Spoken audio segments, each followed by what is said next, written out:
அரியலூர் அருகே உள்ள அஸ்தினாபுரம் கிராமத்தில் மலேசியாவில் உள்ளது போல் 23 அடி உயரமுள்ள முருகன் சிலை உள்ளது. இக்கோயிலில் ஆண்டுதோறும் சித்திரை மாதம் பௌர்ணமி அன்று திருத்தேரோட்ட நிகழ்ச்சி விமரிசையாக நடைபெறுவது வழக்கம். இவ்வாண்டு திருவிழா கடந்த 15ஆம் தேதி காப்பு கட்டுதல் மற்றும் கொடியேற்றத்துடன் தொடங்கியது. விழாவில் தினந்தோறும் சுப்பிரமணிய சுவாமி பல்வேறு வாகனங்களில் விதியுலா வந்து பக்தர்களுக்கு அருள் பாலித்தார். சித்ரா பௌர்ணமி ஆன இன்று 10ஆம் நாள் திருவிழாவின் முக்கிய நிகழ்ச்சியான தேரோட்டம் வெகு விமர்சையாக நடைபெற்றது.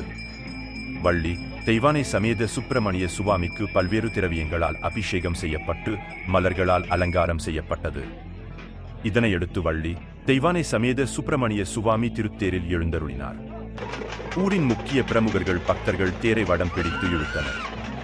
ஆயிரக்கணக்கான பக்தர்கள் வடம் பிடித்து இழுக்க சுப்பிரமணிய சுவாமி முக்கிய வீதிகளின் வழியே வீதி உலா வந்து பக்தர்களுக்கு அருள் பாலித்தார்.